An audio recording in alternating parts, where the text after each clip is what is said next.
What's up, guys? We are here. It is December's edition of Leadership Chats, and guess who I have with me?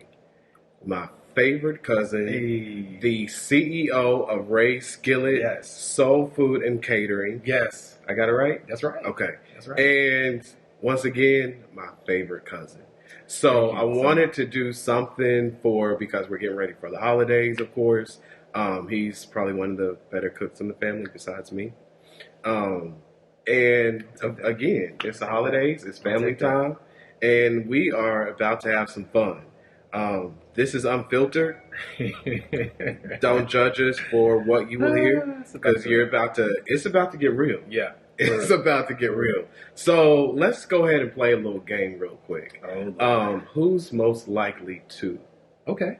So let's kind of start out. We'll start off slow for the people. Okay. Who's most likely to last the longest holding their breath? Probably me. Only because I'm a singer and I've been trained with breath control. Okay. You want to put $20 on it? Sure. Okay. I bet I can hold my breath longer than you. Let's go. You wanna hold your breath? Yeah. Okay, I'm just playing. You don't want to do it? Because I don't want to be embarrassed in front of all these people. Okay. You don't want to lose that $20. Just in case. Just in case. No, I think you probably can, because I haven't, played an instrument in a while. I learned the breath control. Oh, you were a band geek. Yeah, I was a band cool kid. Anyways, who's most likely to embarrass themselves in front of someone that you shouldn't embarrass yourself in front of? Probably you. I am a socially awkward person. Probably you. I would agree. Yeah. I'm definitely socially awkward. Yeah. And slightly retarded. Yeah. That's the truth. Okay. Oh, man. Who's most likely to be the strict perfectionist? That would be me. I think that would be me. No, I would say that's me. I'm very structured and very strict, and I like things a certain way. Actually, little transparent moment. All of my canned goods are all facing the same direction, so I can read the labels on them, and I have them organized by categories and alphabetical ties, all that stuff. And I vacuum my floor every day. I make sure the lines are in it. Sorry, off. Yeah, but I'm just saying, I'm trying to prove my point that that's me. You're crazy. Okay. I'll take that. Crazy with a K. I'll take that. Yeah, you're right. You are a little bit more structured than I am. Just a tad bit. A little bit. Whatever. Who's most likely to be on a reality show? I would say you. Because I don't have that charismatic, I'm not as personable as you are. You have a ton of friends, you know a lot of people, you're very popular, you travel, you know people in different states, and I can see you on a reality show. And it'll be very interesting to watch you in a reality show. Drama, that's the word. Yeah, no. Yeah. I mean, so I used to be interested in doing a reality show, but one, I don't like drama. So I wouldn't be, I'm the quiet person. When we have family events, I'm the one sitting in the corner not speaking to people. But that's the one you got to watch. Yeah. Yeah. And then afterwards, you go to him for all the tea, because he's noticed everything that's going on. I definitely watch. I got that from Grandma. Yeah. But yeah. I think I would only do it with a certain, my inner circle. Because I wouldn't I think it would be boring to be fake, with random people. That's true. But yeah, that's true. I don't know. If the money was right, I would do it. Yeah. Hey, money answers all things. That's the word. That's the word. Come on. Hallelujah. Yeah. Anywho, who's most likely to become a millionaire first? Okay. We're both becoming millionaires. Okay. But who's about to? Who will be the millionaire first? Millionaire. I would probably say you. Okay. You have more of that business mind, that CEO, that financial, all of that stuff. I can see you being a millionaire first. But I'm right behind you. Okay. Because once one comes up, you got to bring the other one. Right. That's just who we are. Now, a little backstory because, again, we are first cousins. Um, like I said, he's my favorite cousin. We're actually born exactly 2 weeks apart. Mm-hmm. Um, we're like the But I'm the youngest. oldest. I'm the oldest. He is the oldest. I just lost my hair, and I'm a little gray in here. But there's nothing just for men can't do. Hallelujah. Hey, So go ahead and sponsor me. Thank you. Yeah. We grew up literally like every summer we spent together. Yeah. Like on a daily. Every summer, every holiday. I Yeah. mean, we moved away. My family moved away Because y'all were from Mangum, Oklahoma. Thanks, But Aunt Diane. we was there almost every weekend, I felt like. Y'all were. Every other weekend, Yeah. every holiday, every summer. So it was basically like I was always there. Yeah. That's real. And you know, like the interesting thing, I don't remember. You may be able to tell me differently. I don't think we ever fought. You know, like how cousins that close, Yeah. you're going to fight. I don't think we ever fought I don't or think really so had an either. argument ever. Wow. That means So a that, lot. yeah. Like, I was think thinking so about that, either. and I was like, I don't think we've ever fought. Now, I'm gonna drop a little. Hold on. You talking about the slide when my tooth got knocked? Okay, go ahead. No. Scratch that story. Daddy, go ahead. We never fought, but I used to sit back and watch you fight. Everybody. Oh man. You fought our preschool teacher Uh-huh. several times Uh-huh. because we got kicked out. Why I get kicked out? Because we Because family. Yeah. you beat up One go that y'all all gotta go. right. You beat up people in the neighborhood. Like Yeah, you, at the this park. kid was body slamming people like he was the Undertaker. Yes. I forgot about that story. Yeah. I didn't know why I was so bad and so angry. I don't know It's either. like Because anybody in my path, I was now- just knocking them down. The body slam story. Listen. We're saved. We're church kids, Sanctified. sanctified, filled with the precious Holy Yeah, Ghost. shot top. But this man will lay hands in a second, and it's not necessarily holy because we had literally just stopped playing church, and 5 seconds later, you were body slamming We just somebody. had the benediction. Just had the benediction. Oh my God. In the church parking lot near you But are. I don't know why I did it though. I don't know. What did he do to me? What did he say to me? I don't know. He probably said hi. Because I feel like we was play shouting, Yeah. and then the next thing I turned back, and you had him literally in the air. That was And not of God. It wasn't. So now that I gave y'all a little bit of tea about my cousin Brandon, go ahead and tell us about who is Brandon Ray. Well, Brandon Ray comes with a lot of aspects and characteristics. But I would say I'm Brandon Ray, 34 years old, happily married to my amazing wife, Nicole Ray.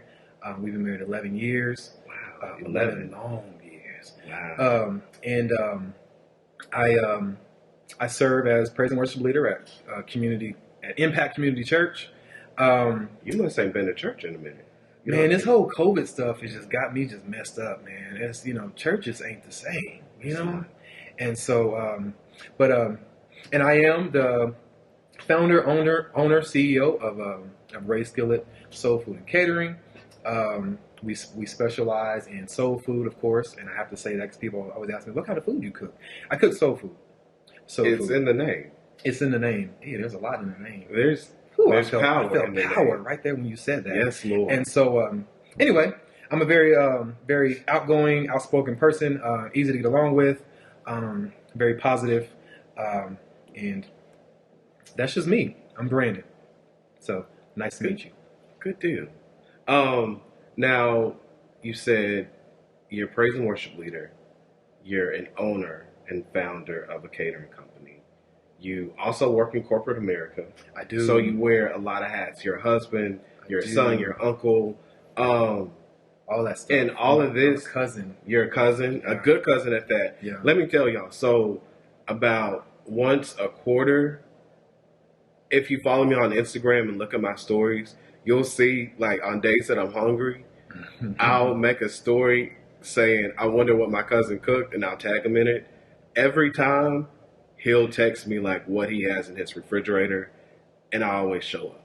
Yeah. So, and I'm grateful, forever grateful Thank you for that. Thank you. Now, with all of the hats, that you were already wearing.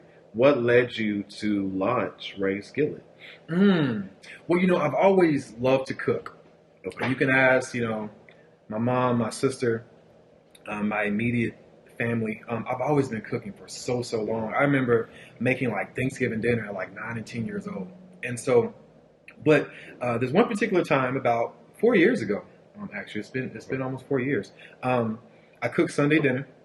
My sister came over and she got a plate, and she took a picture of the plate and she posted it on Facebook. Wow. She was like, "Hey, look what my brother cooked for Sunday dinner, whatever." And people just started commenting and sending messages and all this stuff saying, "Hey, how much are the plates? How much are the plates?" And I'm like, "I'm not selling these plates." Right.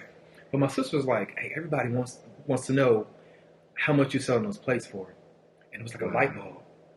Like, wow, people really want to buy my food. So the following Sunday, I cooked another Sunday dinner, and I just started selling plates. I started, taking orders and selling Sunday dinner, and I did that for a year.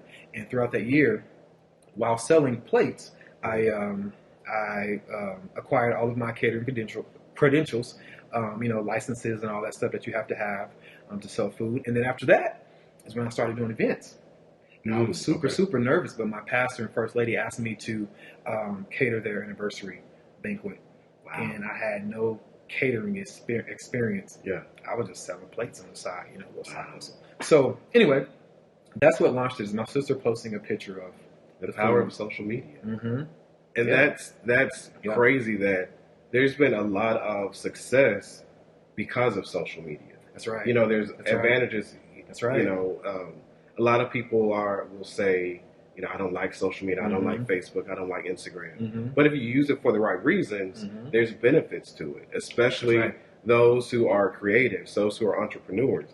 You can't, I will go on a limb and say you cannot be successful without being on social media in 2020. Right. I want to say it's a fact. There is so much power in just a share, a like and a share. So much power. Thousands and thousands of people can be affected or can, view your stuff or whatever just by a like and a share. Yeah, definitely. Simple. Definitely. Simple. So you said you started out like at 19 years old cooking, Christmas dinners, Thanksgiving dinners. So, and with it being the holidays, tell us one of your favorite holiday dishes. I would say my collard greens. Ooh. I make the best collard greens. Okay. And actually, everybody who's had Ray Skillet do their events, everybody rants and raves about Ray's collard greens. I will say that the greens are good. Greens are amazing. I have some little secret things that I do to my greens, but they're super good, super tender, super flavorful. And I would say my candy yams. Okay. My candy yams are amazing. So let's help the people on today that may be preparing, Christmas because we're in COVID. We can't do, the large gatherings, so they may be cooking at home. How do you prepare your candied yams? Asking for myself. Well, I'll give you a simple way, but I'm not going to give you my recipe. Okay. Because it's not going to be Tim Skillet in the future. It's going to just be Ray Skillet. So anyway, there's like multiple ways you can do it. Some people make them on top of the stove. Right. I do mine in the oven. Okay. And so, of course, you peel your sweet potatoes. I like to cut them up in like 1/4 inch medallions. I line them up in the pan. In my mixing bowl, I mix my cinnamon, my nutmeg, my brown sugar, and my regular sugar, and mix it all up. And I cover the whole entire top of the yam. You can't even see the yams. Okay, that's how much you need in there. Yeah. Cover it all, and then I dice up butter, and I spread butter all over the top, and then I use some vanilla extract and some honey. Honey. Okay. You didn't know the honey part. I didn't know the honey part. See. And I cover the whole top with the vanilla and with the honey, and I bake it for about 35 minutes. Okay. Covered for about 35 minutes. Okay. And when it comes out, your yams are super tender, and all the sugar has created candy. Yeah. So to speak. Yeah. And it's all gooey and good, but the honey is one of the things. Now, I hope y'all are taking notes because, the yams are good. The So greens are amazing. good, Yeah. but you gotta have. I feel like a holiday isn't a holiday without having a plate with yams, macaroni and cheese, and greens. Mm-hmm. Like I actually for Thanksgiving I had just a plate of those three things because I have to. I don't care about the dressing. I don't care about the ham, turkey. Mm-hmm. I gotta have those three things to make it a holiday. If I don't have it, it's not a holiday. So I want to try the honey piece. Yeah. Because for me, I think my favorite dish is macaroni and cheese. Mm-hmm. Like I have to have. And do you bake your macaroni and cheese? I do. Okay. So for me, I do because most people do Velveeta cheese. Mm-hmm. I have banned Velveeta from my house, Mm-hmm. so I use like 5 cheeses. Mm-hmm. I'll use the smoked Gouda, cheddar cheese, mozzarella cheese, the fresh grated Parmesan. Okay. And there's another Colby Jack. Is there a cheese called Colby Jack? Okay, so I use those 5 cheeses. Grate it up. I'll cube some. So I'll put like the cubes, throughout, and then I'll make like a cheese sauce, like buttermilk, cheese, and I think that's it. I'm clearly not the caterer or the chef because I don't know what I do. But it sounds good though. Yeah, so I'll make the cheese sauce, pour it in with the macaroni, put the grated cheese, mix it in. I'll do like an egg and milk mixture, add that to it, stir it up again, and then I'll put more cheese, more grated cheese on top, and then put it in the oven. And it's really good. That sounds amazing. I like how you said the chunks because I can imagine like and like it's like gooey and oh my it's gosh, ooey gooey. Yeah. Now I've recently, never mind, that's not safe to put on Facebook because I made a name for my macaroni and cheese. You don't say, but I cannot say. Don't say. What I will say is it was a popular song for 2020. Oh, is it about 2 ladies? I don't know. Okay. I know it's by a lady. But it's It's by an a lady, acronym. and she's featuring another lady. I don't even. Yeah. Yes. Okay. Glory to So, God. Yeah. hallelujah. He's worthy. Blessed be the name. Worship and praise, macaroni and cheese. Yeah. That was good. That was good. That was good. Yeah. That's what I was thinking. The lady, the 2 Yeah. ladies. Okay. I didn't know if it was 2 ladies because I only listened to Shirley Caesar and Donnie McClurkin. You should be back. It's other people that's current. Okay. Those Tasha are Cobb. like legends. It's people that's current. Even more. Okay. Moving right along. Favorite Christmas memory? As a child. Oh, you know what?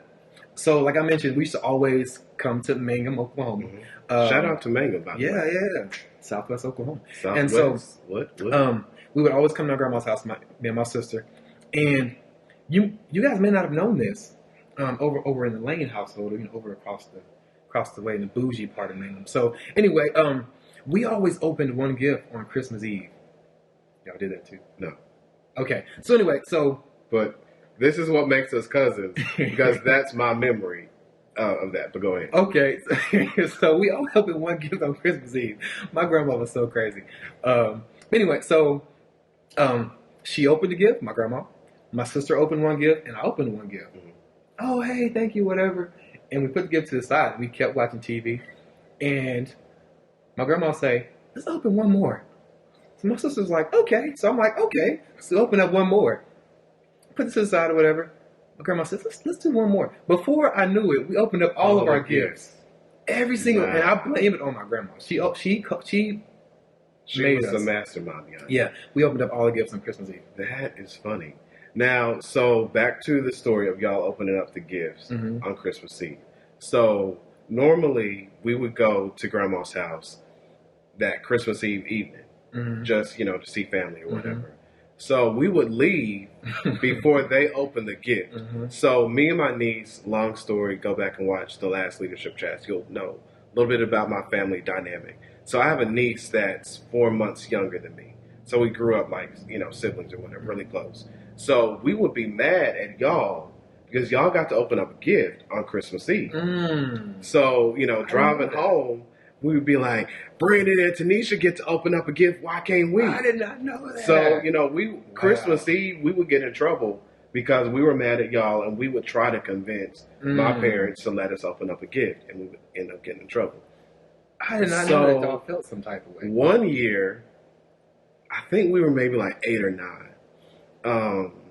We left Grandma's house mad. We were like, we don't never get to do the cool stuff. We can't say the night. My mom would not let us spend the night at anybody's house, including my grandma's, which, whatever. But, we would, we were in our feelings. So we were in my room, like watching, TV or something. And my mom was like, Brittany, Tim, come in here real quick. And we're like, okay. So we're thinking we're in trouble or we got to clean the kitchen or something. And she had this little gift bag, and we're like, what is that? We got a gift for like a Christmas Eve gift for, that year because she was tired of us complaining that we never got a gift. So that was like, as a child, that was one of my favorite memories because we used to feel a certain kind of way. I didn't know. Like, we literally wanted to beat y'all up sometimes. It wasn't us, though. It was your grandma. Exactly. I mean, but we couldn't fight her, so we had to fight the kids. For me, that was one of my probably most memorable Christmases. Wow. Yeah, so I don't know why I just said like that, like twice. Like, because you're just reminiscing and reflecting. Yeah. Those were the good days. Yeah. Now, for us, our grandmother passed 8 years ago. So, and as leaders, again, this is leadership chat, so we definitely want to, hit leaders. For, the holidays following her death, like, how did you balance life, leadership, and life as it was transitioning without our grandma? How did you deal with that, like that first year, dealing with holidays and all that? I would say that was really, really hard. Okay. It was really hard because, I mean, I know you guys had your relationship, but me and our grandma, we were like best friends. No, definitely my best friend. She was my best friend too. So she had 2 best friends. Okay. So I mean, I talked to her every day. And then especially when she moved to the city, I mean, I would go and visit 2-3 times a week. And so the holidays after her passing, I mean, it was like something was missing. Right. We got the food, we got the gifts, we got, all the family. It's like something's missing. And what's missing is, that, the glasses sitting down here on your nose and, the slick comments that she would make. That's what I was going to say. Jesus. Very, very slick. But you would know unless, you like really listen. But like you would catch it the next day. Like, Grandma just came for me. Right. Came for my whole outfit and everything. And I'm just, Grandma. Right. So anyway, it was, I mean, it's just, it felt like something was missing. Right. I mean, and even now, it's been 8 years, it's still kind of, right. There's times, man, I'm just driving down the freeway and I may hear like something that she said. You're not going to make me cry in front of all these people. But it's like, I would just like hear something that she said, or I still have voicemails from when she used to always call me trying to give me leftovers, or, telling me about, the big black preachers on TV, and things like that, or somebody's business. Right. And so, Brandon, give me a call. I got something to tell you. And so, it still hurts. Yeah. But I don't think that we'll ever get over it. We just learn to live with it. Right. And I'm the same way. Like, I'll be driving or like sometimes at work, like one of my coworkers will do something stupid. And in my head, I'm like, I wish Grandma was here so I could call her after that just to hear her commentary and her remarks about people. Because she was the Sophia Petrillo of Mangum, Oklahoma. Like, she was that older lady who everybody loved. And she would check you, and it was comical. Like, you couldn't help but laugh and then go home and cry. Yeah. Just, living now is, I'm grateful for, the legacy that she left. I'm grateful for the memories, but it's like, dang, I just wish I would have one more holiday or one more Sunday. Because normally we would go to see her on Sundays after church. And, I just wish that I could still have that routine for like another week, but, I understand, life happens and I know that she fulfilled her purpose. Yeah. So it would be selfish of us to be like, no, God, leave her here. That's true. You know, so That's true.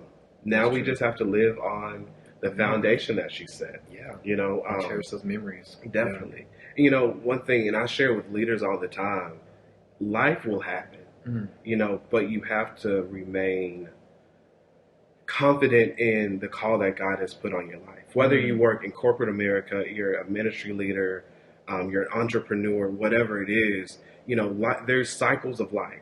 You have to keep it moving. And I'm not saying, you know, when you face a loss that you just ignore everything, you keep going. When it comes in waves, take that time. Deal with, you know, yourself. Deal with the grief. But don't allow the grief to paralyze you. Don't allow it to stop your life. That's good. Because you're still here. They fulfill their purpose. You have to keep the things going. Live on the memories. You know, and that's why I'm very big on creating memories with family. So as an encouragement to anyone watching, you know, don't allow life to ever stop you. Whether it's, you know, dealing with this pandemic, it's been a weighty year. You know, it's been hard. People have lost people. You know, you're not able to celebrate holidays the same. You know, our family just suffered a major loss. But, you know, we have to still be, I know what God has called me to do. So I have to be an encourager, even